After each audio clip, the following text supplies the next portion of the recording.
All right, so a friend of mine called me and said his bank threatened to close his account if he continues making cryptocurrency transactions. And I think that's not a smart move to make.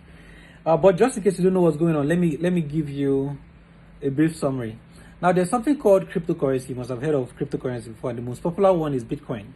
Now, cryptocurrencies live on what's called a blockchain. Now, with cryptocurrency, I can send money from myself to you without a bank. So that means the money the bank is supposed to make for that transaction doesn't go to the bank, right? So that means automatically banks become useless, right? So I can transact from myself to you. Now, here's how the old financial world used to be before. If I want to send money from myself to you, I would need to have a bank account, right? I'll send the money to the bank sends it to you. That's how it works.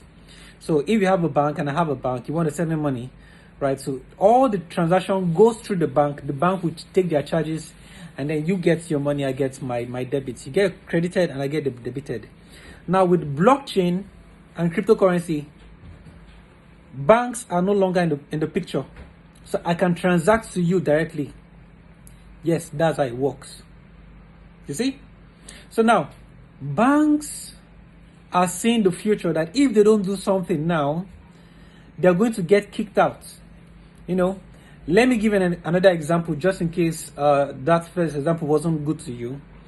Now, several years ago, here's how people used to communicate. So you write a letter, you send the letter to the post office, and then the post office will send the letter to the destination, to the person you want to send it to, right? Guess what spoils their business? Email.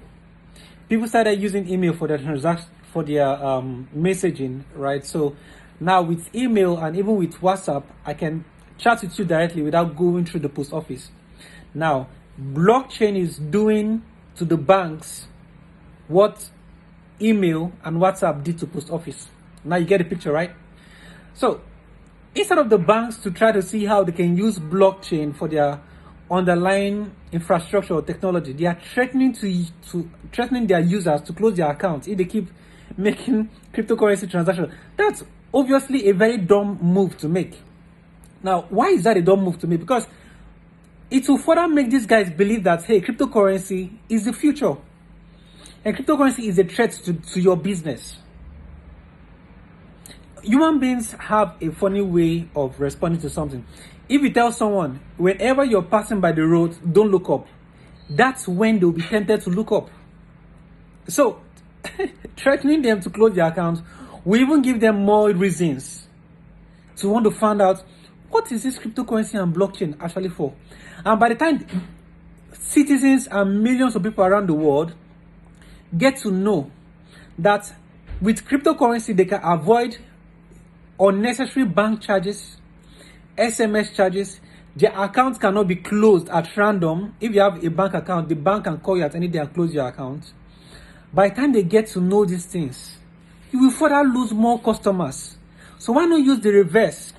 Try to use blockchain technology and cryptocurrency for your banking related stuff. It's a better thing to do.